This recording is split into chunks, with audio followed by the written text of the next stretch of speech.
Everyone calls me Hack, so you can too. And, okay. So, the hardest task in this industry falls not to those who come up with new ideas, but those who risk their careers in approving them. And this really has underpinned, this thought has underpinned all my thinking and work. And it seems a strange thing to say in front of a room at the D&AD. And I explain why this is the case and why, as creatives, we all need to be mindful of this as we go. My job is basically to do one thing. I make creativity boring. In other words, predictable, repeatable, and scalable.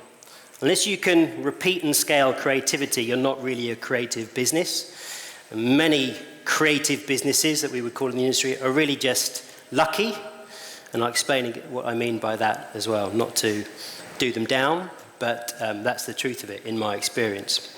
So my task is essentially to make creativity less magical, less lucky, less inspirational, and much more practical. Under this definition, as I said, there are very few brands that are actually creative. Most of them are lucky. And most of my work in this area for the last few years is confidential. But one thing I can talk about is this work for this company, Heineken. And I created for them the creativity program. The thing that most people remember out of all of this is this, the Heineken Creative Ladder. And very kindly, when they picked up their award at another far lesser award show in 2015 for the Creative Marketer of the Year, they put some of my work on the screen, which is why I can talk about it. If you don't know about the ladder, there's lots been written about it. You can Google it, including these two books. If you only read one book in creativity, make it this one, James Herman's book, The Case for Creativity. It's a really amazing book. I don't have shares in his business. He's just a smart guy. And In Your Creative Element is also very awesome. Now, I did that work while I was working for a company called Contagious. And many of you will know Contagious. Primarily most famous for being a magazine. Some nice people say some nice things about it in the past. But what Contagious also had, as well as the magazine, was a consultancy division that I worked with for 4 years. But before Contagious, I was a client, as Adam said in the intro. I also spent some time as a suit. That was my very first job as a suit at an agency called KLP. And now today I find myself ridiculously 5 months in a company called Freud, an agency in London, as a creative. And during this time as the client, I also used to muck around with, I used to write advertising treatments for directors for various award-winning ads on the side. Made a bit of money, and it was always just fun for me. So what I talk about is, all my thinking is based on the triangulation between this. There's not many people who've been able to do these roles, and it gives you a relatively unique view of what creativity actually means. I talk a lot about the perspective of creativity from a client, and I think that's important for all creatives. Clients pay for all of this. They're at the top of the ecosystem, and what the client does today will affect your job as a creative tomorrow. And when I say clients, I mean clients of all types, but primarily the big clients around the world, the big FMCG brands around the world, pay for all of the ecosystem in which we dwell. They feed and clothe us. And it's interesting what's going on in the client world and how that's affecting the agency world and how that in turn is affecting creatives who work within that. And that applies whether you work for an agency or actually you're thinking about going freelance, which is a perfectly sensible thing to think about these days.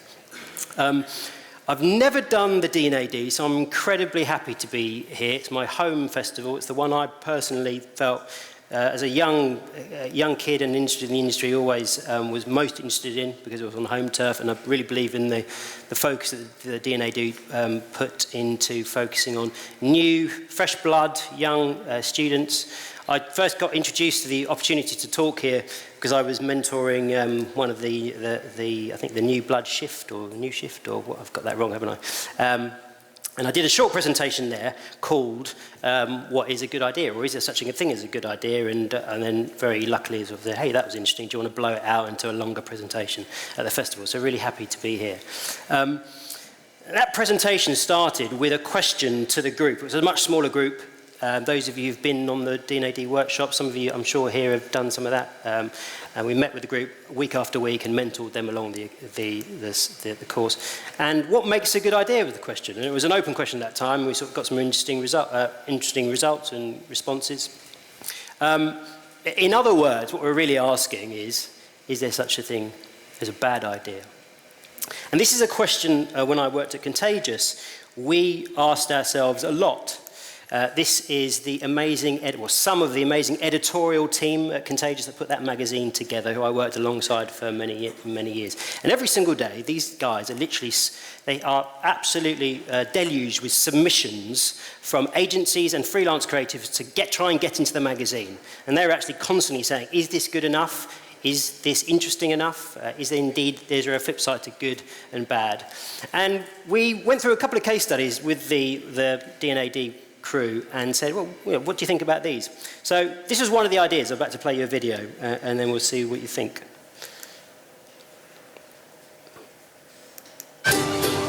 Everybody understands the importance of sun protection, except the ones who need it most. Our kids. The solution: parents who drop it, or a bird that drops its load.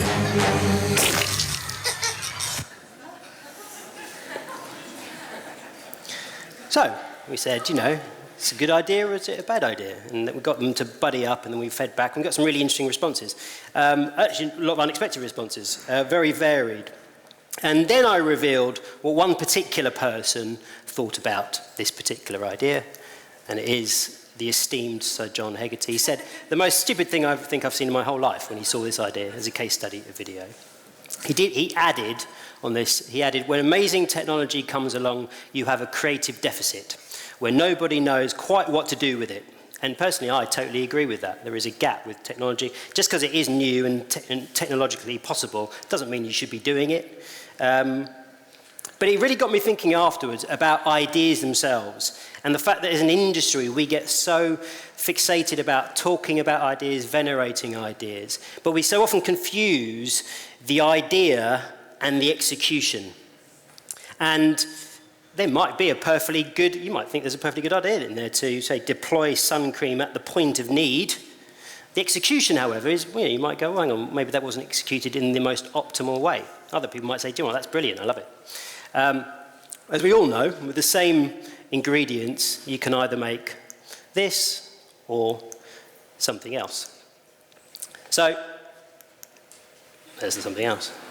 And indeed, John Hegarty, when he talks about, he's got a famous quote, he's got lots of them, but one of his most brilliant ones is, in every great campaign is 80% idea and 80% execution. He's bang on there. It's why when I wrote The Ladder, and when I thought the ladder actually exists like this into a booklet, and all Heineken marketers around the world, when they're judging creative work from their creative team, they'll look at this. Essentially, it's a dictionary of creativity, and it allows them to talk about creativity in a bit more of an objective way, taking out some of the subjectivity around creativity, which you can't take out completely, but it helps. I focused a lot of attention on the importance of execution. I mean, you can see it all there. Even right down to the definition of creativity. Execution was absolutely critical, which I'll talk a bit more about that definition a bit later. So you can file this part of the presentation under the No Shit Sherlock section. Why am I talking about execution in the world's premier festival of, indeed, craft and execution? It's because of this. So this is what you would call a marketing way, a company process. Pretty much any major big multinational brand, the words will be slightly different, but the gist is the same. Essentially, you have something that starts here with brand essence as the core of what the brand is. It will evolve into something brand ideas, the marketing task, connection moments, bit of media planning there, brand stories, and then it will go into the creative execution where you have the story idea, the telling matrix, execution, and media. Actually, what does this plan look like? What's the consumer see versus what the brand is all about and defined by? And it's the average marketing process. Now, if I was to chart a line graph with my finger, watch me now. Here we go. So, and the line chart marks out time, money, and general resources spent in training clients on each particular part of this line, diagram, it'll start up very high here. Clients, after all, are hired and promoted on their ability to be strategic above all else. And right here, so lots of training capability here, hundreds of thousands, if not millions spent on training clients on here. And right about here, the client training budget falls through the floor. And that was fine when agencies did everything. You would devolve all the executional decisions to your agency. And that world does not exist anymore, especially with the whole idea of clients coming increasingly more in-house, or at least thinking more in-house. In short, there's a lot of capability here, and here, not so much. And this has an implication. You can have the best, most wonderful brand strategy in the world, but we all know that hearts and minds are captured in how a brand looks, feels, smells, all the kind of the tactical and tangible elements of a brand are what really captures your consumers' attention. But most clients just don't have a language for evaluating it. Certainly not ever anywhere near the same level of detail as they have a language and a system and a framework for thinking about this. So what you get is a lot of overly subjective feedback from clients, because frankly, they don't have the language to tell you why they don't like this idea that you're presenting them. They go back into silly, honestly, I've sat in meetings where the client said, you know what, I don't like cats. Right, and the script was about, and it wasn't about cats, but you focus on the thing that you feel most comfortable talking about without a language to rationalize your feelings. What you get to is a huge amount of overly subjective and ambiguous feedback that frankly will be one piece of feedback one day and they'll literally flip the next day. It's not because they're evil people, it's because they just don't have that language. Now, Heineken's initial challenge to me was, how do we build the capability of our marketers to create better advertising? And the first question that you would ask, the first question I asked was a bit of an annoying one. It's like, what do you mean by good? What do you mean by better? What do you mean? And does everyone else in Heineken, all the clients in Heineken who brief, develop and approve work, have precisely the same understanding of what good means at Heineken? And the appropriate answer to that was, no, of course not, you smug git.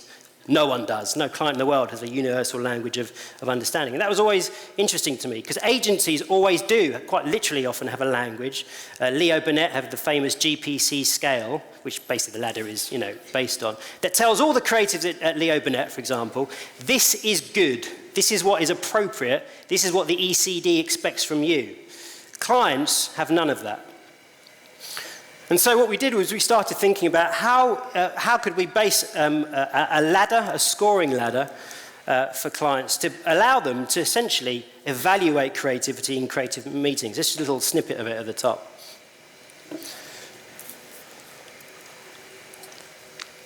Now, there are numbers on there, but the real power, this is not like a Eurovision, nil point, 10 points, go away and, whatever, Mr. Creative. The real power of this is the language. The language that is appearing here is language that can actually be used verbatim in creative feedback sessions. And suddenly, a client who, after all, is not trained, is not a creative professional, she is trained in lots of other important things, but not creativity, suddenly has a language to give her a little bit more confidence in feeding back to a creative. And it's stark, the creative impact that you can get from that kind of confidence. A universal language does not have to be right. I've not cracked the code of creativity. It just has to be consistent and universally understood, and that allows behavior change to truly scale across an organization.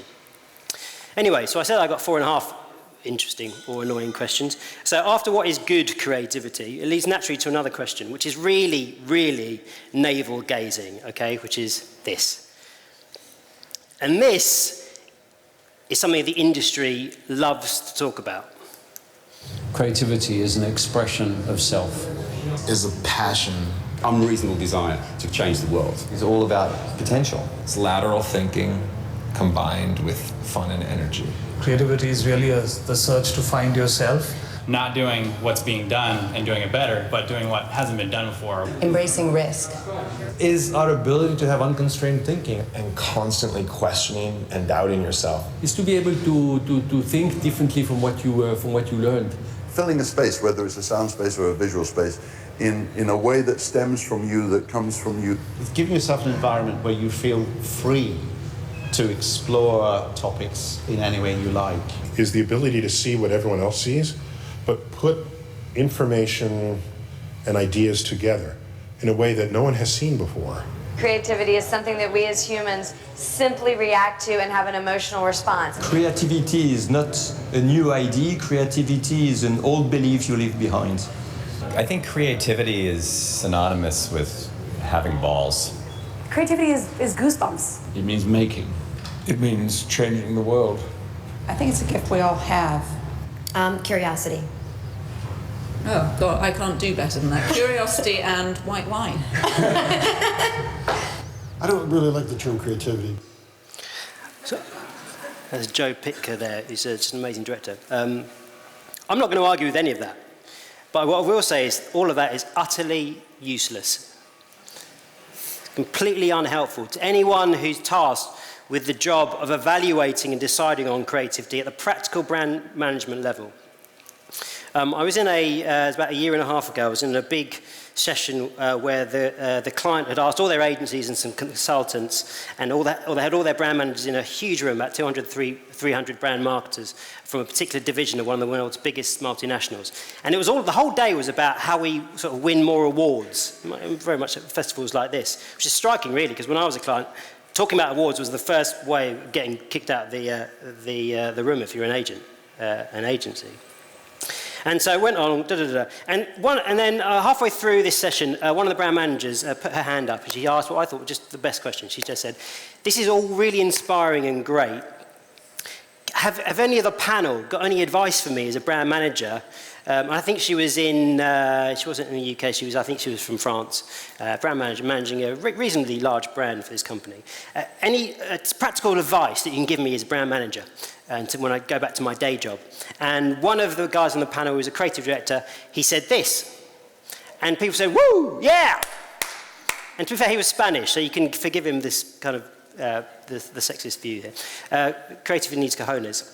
And internally I said, that is literally the most useless piece of feedback you give someone who's asking you a sincere question. It's a serious question to do with her job. And coming up with this is utterly unhelpful. And if you go on to LinkedIn and Medium and the internet in general, creativity is linked with so much insipid, frankly, bullshit stuff like this, Instagram, Twitter. It means nothing. It's designed to make you feel better about something. It doesn't actually help you do it.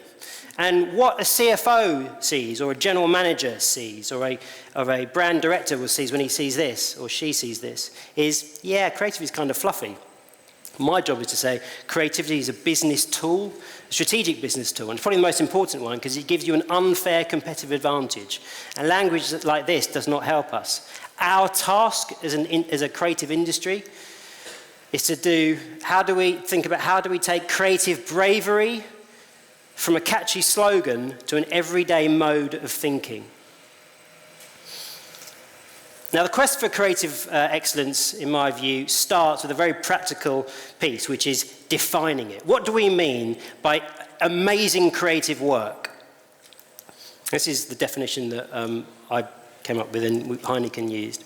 So work that delivers an unfair competitive advantage by defeating cognitive familiarity with original thinking flawlessly executed. And I never said I was Shakespeare, did I? But anyway, the underlines, unfair competitive advantage. Creativity is a business tool by defeating cognitive familiarity, this immunity we go through our lives basically on autopilot. If you've read Daniel Kahneman, System 1, System 2, you're barraged with so much new information, your brain most of the time is just in autopilot for very good reasons. So what brand communications should seek to do is be interruptive. I'm a massive fan of interruptive advertising. If you're not interrupting, you're not getting them to change the way they're doing it. And we're in this business to change behavior 9 times out of 10. So you want to get through cognitive familiarity, break through the defense with original thinking. Yeah, okay, thank you. What, original? Yeah, we get it. Well, creativity is about doing something new, doing something original. Seems very obvious, but actually that implicitly means that you're going to fuck up. If you're doing something that no one's done before, you're going to fail, and clients need to understand that. If you really want to do something creative, at some point you've got to work out in what ways you're going to mitigate the risk. And finally, flawlessly executed, for reasons I've gone into earlier. And let's just talk about this point of view here. Execution does not necessarily mean big budgets, big production budgets. All my very good friends are in production companies, and they're always going on about, well, the budget wasn't big enough. And I say, well, you weren't clever enough, right? Which is a harsh thing to say. This is what I mean by execution. Flawless execution should not necessarily mean big production budgets, but rather a perfectly appropriate delivery of the idea. Perfectly appropriate. And if you've, there are amazing films shot on iPhones. Some of you might have even seen them in the cinemas recently. I think Soderbergh's done one recently called Unsane. So yes, you need to give the appropriate level of budget for any good creative idea, absolutely. But that is not an automatic direct line to big budgets. We also need to ask ourselves another critical question at this stage for the practical application of creativity, which is how do you scale it? And this is important because clients and agency teams, they don't operate in lone wolf mentality. I think the days of the big rock star creative who comes into the creative floor and she's just like, coming in, doing an amazing idea, 2 or 3, winning lots of awards and just basically working by herself or himself. No, creative directors now need to actually see, well, how do we work together? Especially with the convergence of marketing. Collaboration is how the best ideas get made today. And clients especially operate in teams. They're much more interested in how they wield creative thinking at scale across a business. Very easy to say, everyone will nod along, but it's an order of magnitude much more difficult to actually do it. And for the obvious reason, this again, file under no shit Sherlock, is that creativity is the opposite of efficiency. And efficiency is how you build successful businesses. You work it out and you repeat it as much as you can without any deviation. That's how you build any scale business today. And all successful businesses rely proportionally on efficiency than they do creativity. It's summed up a little bit by, there's a great book called The Firm. It's the inside story of McKinsey. And in it, there's lots of great quotes. But this quote is one of my favorite. The essence, it says, of efficient management is hiring and training unheroic, ordinary people to play by certain rules. And that, it's not a cynical view, you can disagree and agree. I don't agree wholeheartedly. But there's a truth in there. And that's of the efficiency playing out. We can't all be amazing geniuses, we can't all be coming up with amazingly transformative ideas all the time. Sometimes, actually, all of us need to go, well, what has been done before? Can we repeat it? Can we just do the same thing? By the way, I've got a lot of heart for just, if your TV ad worked last year, guess what? Do it again this year, do it again next year, do it again the year after that. The audience wear out doesn't really exist except in the minds of new marketing directors who want a new campaign or new creative directors who hate doing what you did last year. Do the same thing. If it worked that well, do the same thing over and over again. By the way, lots of brands do this with the same campaigns or variations of over many, many, many years. Over the years, I noticed something at the heart of this. I would go into clients over the years and realize the same pattern of behavior, which I eventually articulated in a chart. And it started off by, if I was going to chart people on this axis and capability, and this is in a client organization, but it may work for other organizations too, on a chart, you basically get this, a bell curve. You chart anything in life, you'll probably get a bell curve. And then the interesting thing is when you start looking at, which is basically saying relatively, some people are worse and better than others, but most people are basically in the middle. You've got your negative outliers, you might want to move them on or put some training into them and get them better. And then you've got your positive outliers on this end of the curve. Most of the work in the business is done by most of the people. And this process, the middle of this bell curve requires something called the company process. That's why companies have processes to talk to most of the people in the business. And this gets you something very specific. It gets you to good work. And good work's good. When I was at PepsiCo, I managed Pepsi and Pepsi Max and a brand called Gatorade for most of my time there that some of you might be familiar with. I did try to launch Gatorade into the UK twice, failed both times. There's a whole other deck there. If I could get Romania, Russia, and France to use the right Gatorade label with the right Pantone color, I was happy. That was good. But as we know today, the work that really disproportionately engages audiences, the work that actually we're showcasing at D&AD this week, needs to be great. And very often, but not always, but very often, the great work is done by people, often out here, that look at the middle of the bell curve, the company process, and say, do you know what, I'm going to subvert that. Sometimes I might even just ignore it. We have a language, the language of renegades, mavericks, people breaking the rules. And I used to go into look at some of the best campaigns ever, from brands, not just at Heineken, but other companies, and I'd say, how did this work get made? Tell me the story of it. Show me the 5 briefs got written and which one was the wrong one, and how did the process get approved, and who screwed up when. And quite often, not all the time, there was one lone person who said, screw it, I'm going to do something different. Most famous example is, Vorsprung der Technik. The Audi client was told that this was not the right idea by Audi, and John Hegarty's line, and he said, screw it. The data came back and said, well, it's in German, and it's a unit not that long after the war. He said, screw it, we're just going to do it. And we know what that campaign got to.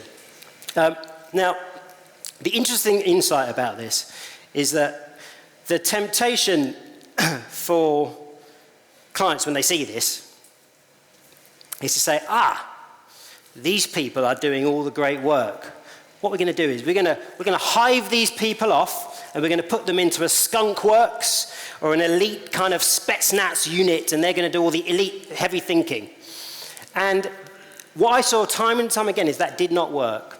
Our role as leaders today is actually to get these people, to help more of these people be greater more of their time.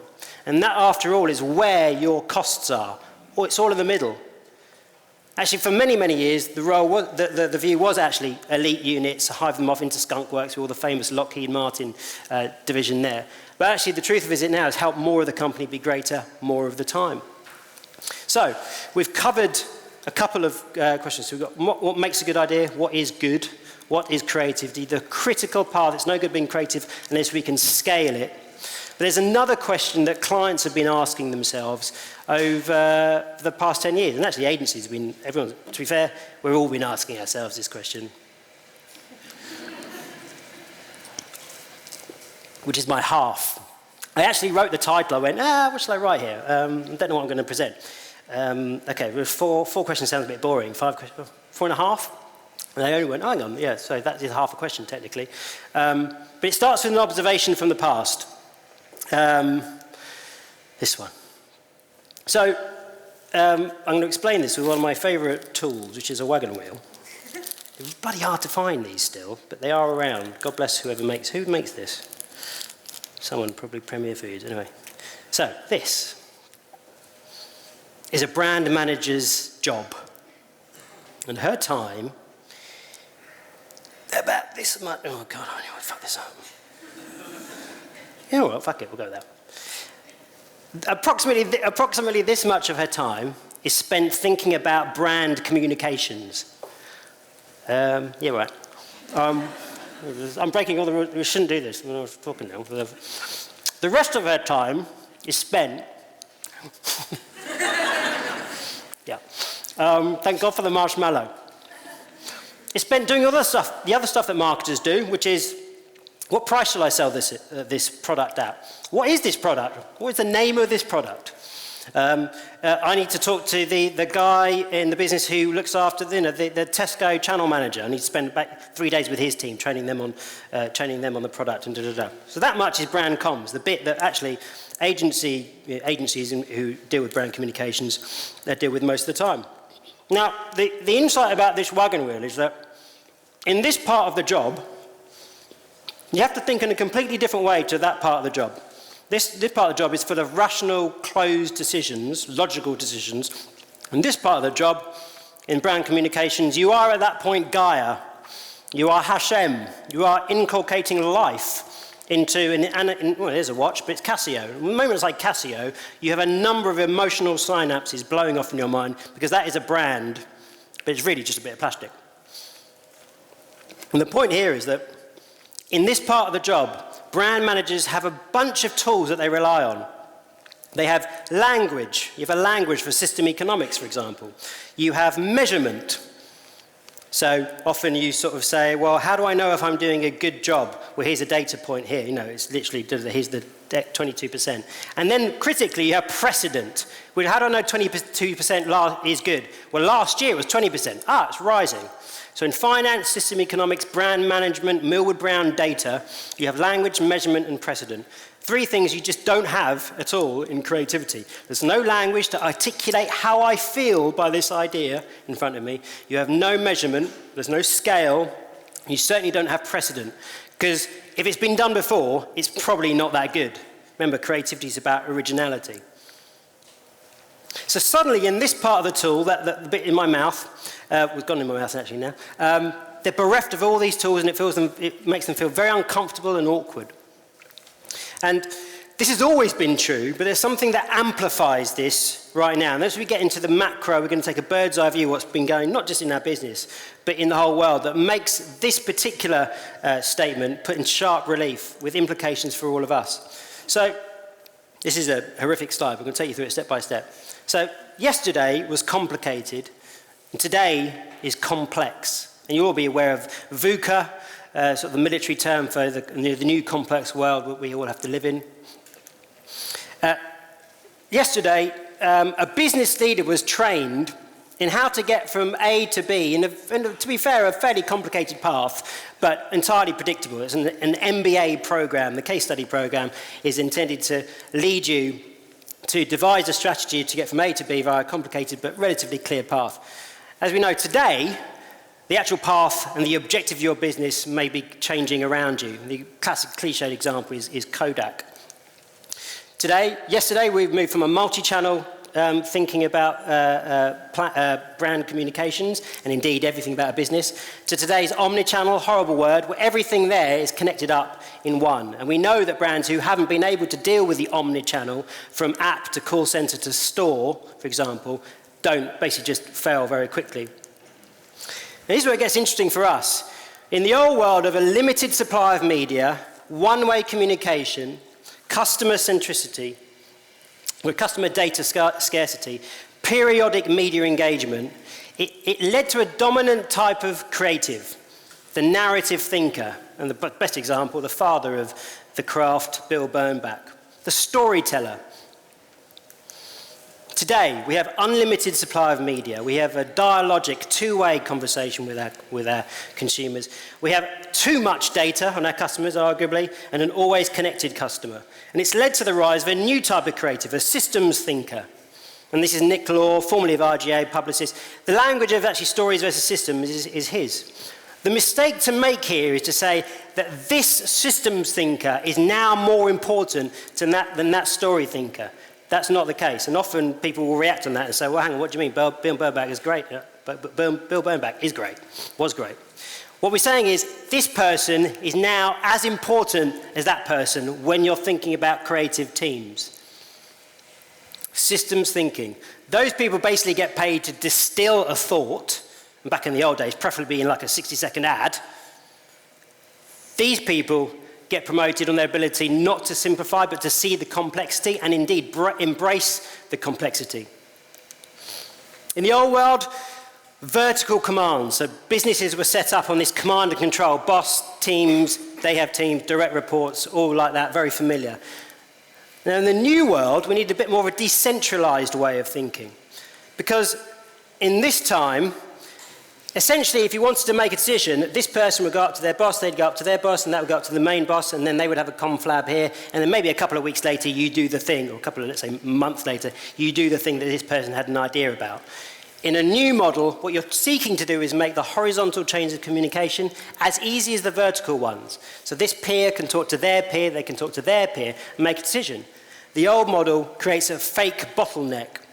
Essentially what you're trying to do here is build a little bit of messy, what I would call inefficiency into your way of thinking. Let me give you some examples. So companies these days have for many years actually tried to build in overlapping responsibilities, dotted line reporting, illogical office design. This is a famous one, you know, Steve Jobs, Pixar. They put the toilet in just a weird place, so you would have to walk from your team through another team that you've never worked with before to a toilet that's miles away, frankly, in an utterly inefficient way. And that's their attempt to try and make this a bit more messy and a bit more bendy, a bit more agile and a bit more reflexive.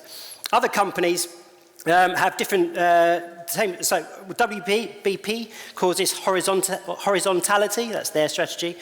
Johnny Hornby calls it the AND model.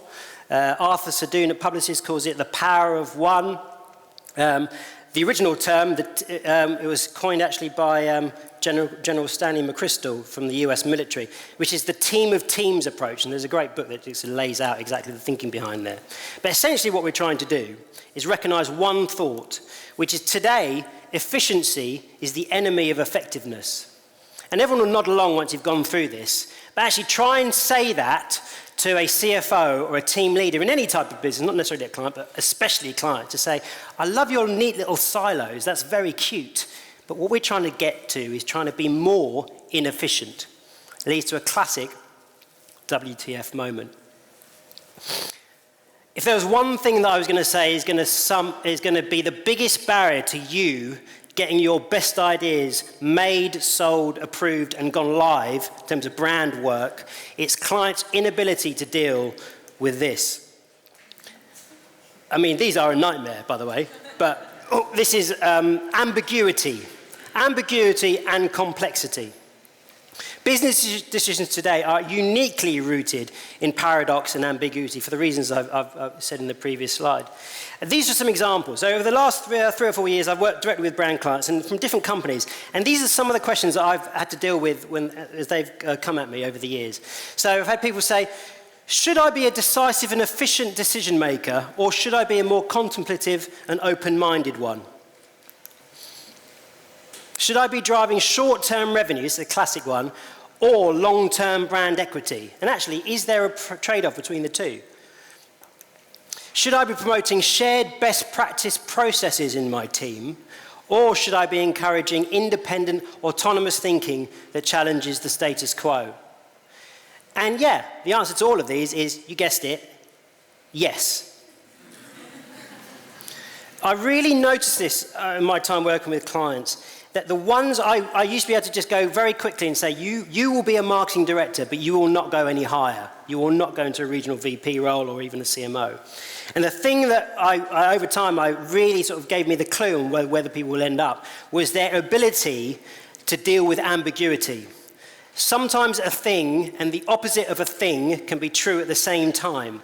And if that doesn't, I mean, my head goes off, completely explodes with that thought. But if you cannot handle that right now, with the convergence of what's going on in our industry, and the dynamic nature of our industry right now, you will fail to get to the upper reaches of the industry. Maybe you don't want to, that's fine. But the inability to deal with basically contradictory thoughts. One of my favorite creatives, Bill Drummond, he summed it up in his own way. He said, in order to do your greatest work in creativity and life in general, you have to accept the contradictions. Bill Drummond was with a band called the KLF. You only have to know that this picture was taken at the opening ceremony of the Brits in 1992 to know that he basically took contradiction to, I think, seemingly pathological levels. That same year, they deleted their entire back catalogue of music. A couple of years later, they burned their last £1 million off an island off the coast of Scotland. So a walking contradiction.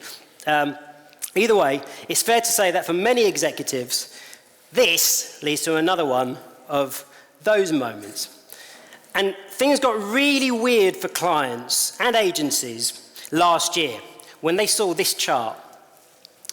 So this chart, hey, way to go, you come to the D&AD and showing lots of charts, great, fun times, yeah?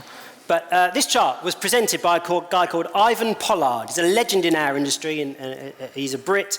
He started an amazing agency back in the day and came on to be a client, and much in the same way that Jonathan Mildenhall, if you know him, went from agency to client. Anyway, super big brain. He's now the CMO of General Mills, or at least was the time when he presented this. And he presented this chart at the WFA, the World Federation of Advertisers. These are the Bilderberg Group, the lizards that run everything for our industry.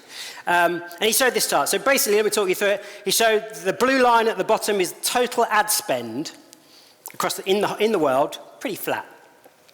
The red line at the top is digital ad spend, going up from about 2014.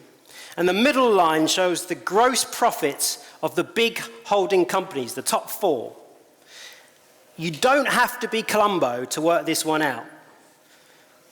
Basically, the time that the big holding companies were advising their clients to spend more on digital and programmatic, their own internal profits went up, lockstep. Lots of raised eyebrows. Ivan Pollard was basically saying, hey man, meanwhile these guys were going, yeah.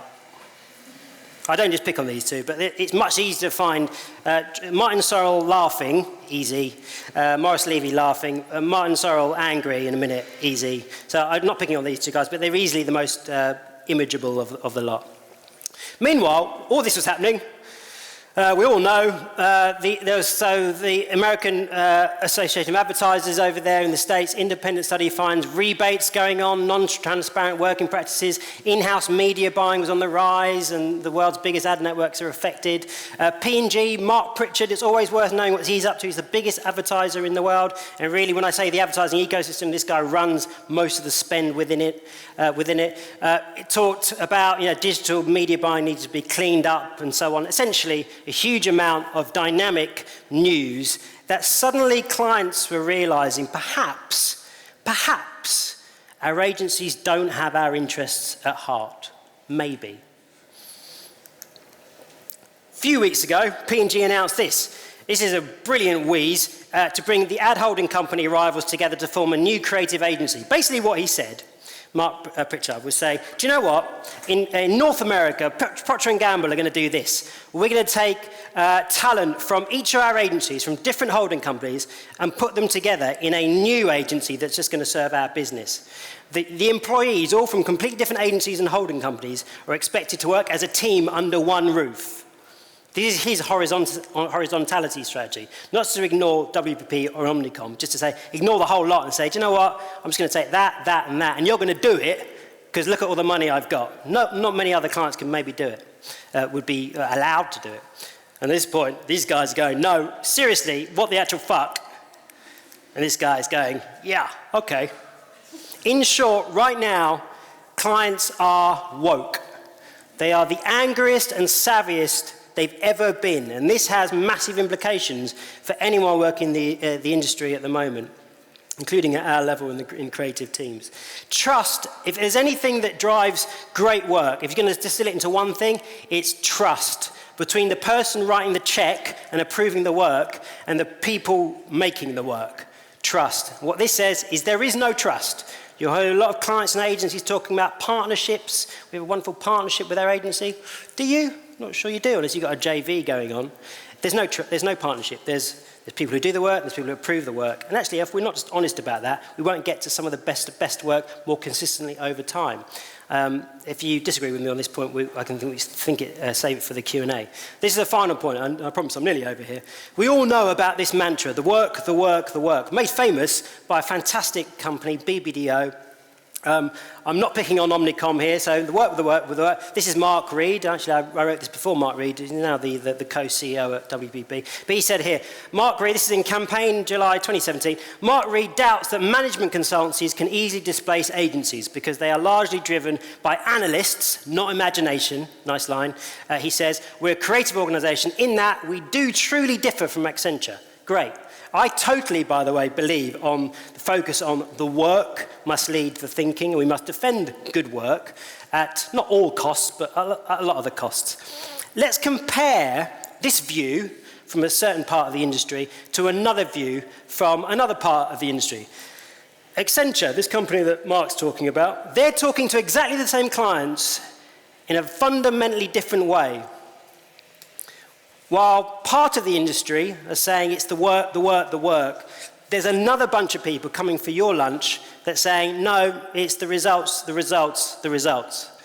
You're a CMO, and in fact, you're not a CMO, you've been fired because you've been replaced by someone called a Chief Growth Officer, and he's a salesperson, and that's what's really happening up here. Chief Growth Officer, Chief Revenue Officer, it's a way for sales to go, yeah, I like your fluffy marketing stuff, Mr. CMO. I'm going to take the reins now. You've got one slot in your diary. Who do you talk to? Who do you let at the top table? The answer is not as obvious as it might have been in the past. Why I say this is for this point. Those of us here who revere the idea, the craft, the execution, the beauty in what we do need to get much more literate in the language of effectiveness if we're going to protect and sustain this amazing industry and amazing awards and festivals like this. And that's my call to everyone in this room. Thank you.